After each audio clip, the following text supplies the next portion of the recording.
మీకు అందరికీ తెలుసు, గత ఒక నెల నుంచి స్క్రబ్ టైఫస్ అనే పదము మీరు తరచుగా వింటున్నారు. స్క్రబ్ టైఫ్ అనేది జబ్బు ఈరోజు కాదండి. నేను స్టూడెంట్ చదువుకున్న రోజుల నుంచి ఉంది. ఇది వైరస్ కాదు. మామూలుగా సిమ్టమ్స్ అంటే పేషెంటు అపియరెన్స్ వైరస్ సిమ్టమ్స్ లాగా ఉంటాయి, కానీ రికెట్సియా అని ఒక కీటకం అనమాట. ఇది చిన్న బ్యాక్టీరియా లాంటిది ఇది కూడా. సో ఇప్పుడు ఏదన్నా ఒక చిన్న పురుగు, మైట్స్ అంటాం అనమాట, అవి ఏమన్నా ఈ ఎలకలను కానీ పందులు కానీ ఏదన్నా వాటిని కుడతాయన్నమాట. సో ఆ ఎలకలకి పందులకు ఈ జబ్బు రాదు. ఇవి జూనోసిస్ అంటారు అనమాట. జంతువుల నుంచి మనుషులకు వచ్చే జబ్బులన్నీ జూనోటిక్ డిసీజ్ అంటారు. సో అట్లా చాలా ఉన్నాయి. దాంట్లో ఇది ఒక రకం.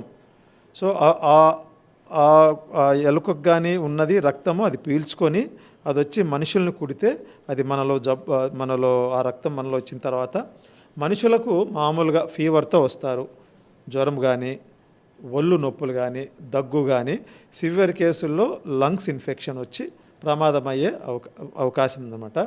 మనకు గవర్నమెంట్ జనరల్ హాస్పిటల్లో దాదాపు ఇప్పటికి ఈ గత 3 నెలల్లో 25-30 మంది అడ్మిట్ అయినారు. అందరూ క్షేమంగా ట్రీట్మెంట్ అయ్యి డిశ్చార్జ్ అయినారు. ఎవరికి కానీ ప్రాణాపాయంత డిసీజ్ కానీ ఏం రాలేదు. చనిపోయేది ఎవరంటే వాళ్ళలో ఏదన్నా, ఇప్పుడు వాళ్ళ ఆరోగ్యం సరిగా లేకపోయినా, తర్వాత ఇమ్యూనిటీ సరిగా లేకపోయినా చనిపోవచ్చు. అంతేగాని ఈ స్క్రబ్ టైఫస్ జబ్బు తీవ్రత వలన అయితే చాలా అరుదు.